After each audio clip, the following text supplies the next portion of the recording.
What's up, guys? Welcome back to Cars, Cost, and Technology. In today's video, we're going to be taking a look at the final production numbers for the 2020 model year of the C8 Corvette. Going to be looking at some of the different color combinations, options, and packages, some of the different features of the car that end up being really popular and common among the rest of the model year. If you have a 2020 C8 Corvette, it's really interesting to see how your choices stack up against all the rest of the owners for this model year, and whether your car is going to be a little more unique and stand out, or if it's going to fall into more of a popular and common choice for this model year. But we're going to look at all that data together. I do want to point out before we get started and dive into this information, I appreciate the National Corvette Museum putting all this together for us, but I want to say that 2020 has been a crazy year for everyone. We all know that at this point, but think about all the work and time and energy put into bringing the first ever mid-engine Corvette to market, all the hype around this car and everything that it had to live up to.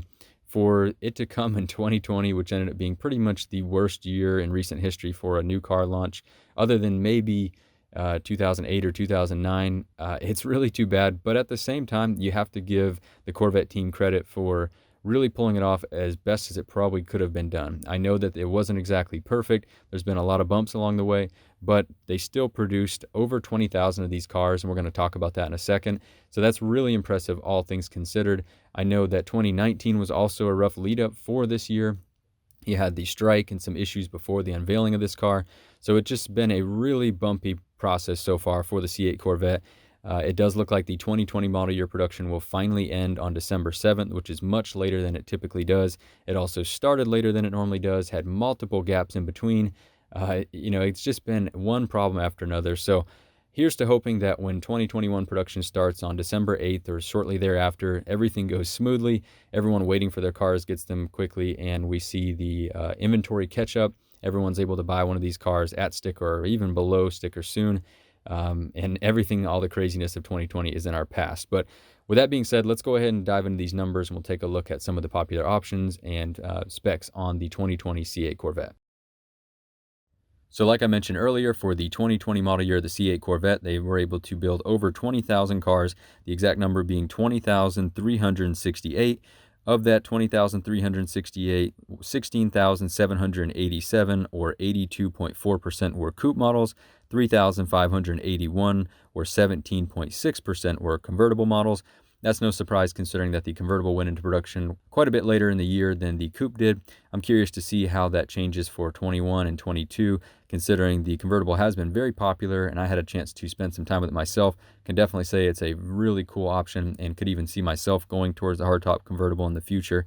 But I'm curious to see for 21 or 22 if that takes up a much bigger piece of the pie or if it continues to be just a small sliver in comparison to the coupe model. Let's take a look at the trim levels as well. It's definitely strange to see how many of these cars were either 2LT or 3LT. Typically in the past with the Stingray model of the Corvette, the 1LT or that entry-level price point has been really appealing. But I think for 2020, since this is the launch year of a new model, there were a lot more people willing to put out a lot more money to go with a well-equipped or higher option version, and that's why you see 3LT at 46.4%, or 9,456 total cars. 2LT coming in at 39.1%, or 7,966 cars, and then 1LT only making up 14.5%, or 2,946 cars. And again, I have a feeling that is more because this is the launch year. It's the only Corvette available right now. You don't have the higher variants like a Z06 or Grand Sport to choose from. And also, you got to remember that the initial constraints were favoring the more expensive cars. 2LT and 3LT were supposed to be built before 1LT from the very beginning plan of how the constraints were laid out. So I have a feeling that there were a lot more 1LTs actually ordered for 2020, but they ended up being rolled over to 2021. Obviously, there were some built, but I think, again, there were probably a lot more ordered than what we're seeing represented here. And then moving over to the Z51 Performance Package, we see that same trend of 76% of the 2020 model year cars had the Z51 Performance Package. That's a $5,000 package for this year, and that price is going up for 2021. But again, you're seeing these higher option cars are much more common for this year.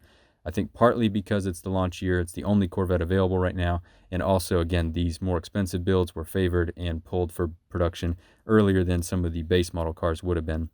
But let's move on and talk about the exterior colors. Obviously, that's a pretty big topic of discussion, and especially for the C8 Corvette. Since the launch color was in red, that seemed to take off as the most popular color by a long shot, ended up being 25% of the total cars built. A lot of people have asked me why I went with red. It wasn't necessarily just because it ended up being the most popular color. I've had 2 other red Corvettes in the past, and that color has some history with me, so that's why I went with red. Had nothing to do with it being the most popular option. It just sort of happened that way.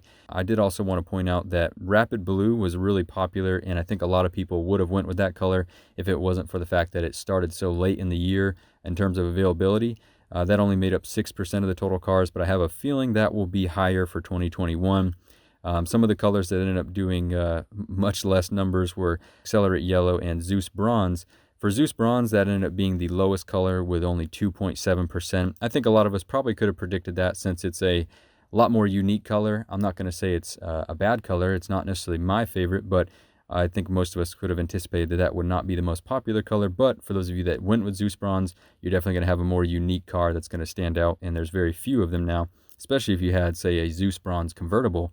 That's actually a pretty rare color combination with the spec. Let me know if you have a car that you think is going to be one of very few because of the options that you chose. Obviously, we can see here by this data, if you have a red coupe, chances are there's quite a few cars very similar to yours. But again, if you went with, say, an Accelerate Yellow convertible or Zeus Bronze convertible, depending on how you spec'd it out, yours could be one of very few cars. So pretty interesting information there. I do also want to talk about some of the dealer installed accessories that ended up going on constraint very early on and ended up being extremely rare for this year, especially the 5VM Visual Carbon Fiber Ground Effects package. That's a really good looking ground effects package for the C8 Corvette, and because it went into constraint so early on, it ended up being on only 1.2% of cars from the factory. Now, I know that you can actually order that kit from third-party suppliers like ACS Composite. I think some other companies started to carry it as well, and you can get it in carbon flash, not just carbon fiber. But again, 1.2%, that is extremely rare, and you can even see that it looks like somehow 7 convertibles ended up with this kit, which it was supposed to be long gone by the time the convertibles went into production, so I'm not exactly sure how that happened. But if you have a convertible with the 5VM carbon fiber ground effects kit, that's a very rare spec. Same thing with the high wing spoiler. That went into constraint very early on in the production cycle. Total made up less than 10% of the cars made, and when you look at the convertible numbers, somehow or another 5 convertibles snuck through with the high wing spoiler. Not exactly sure how that happened, considering it was long gone for the coupe by the time the convertibles went into production. But if you have a convertible with carbon fiber ground effects and the high wing spoiler, you have pretty much one of one, I would say. But very rare options there, and I'm curious to see, once those are back in stock and readily available, if those will continue to be really popular options for 21 and 22, or if we'll see that stay a very rare option.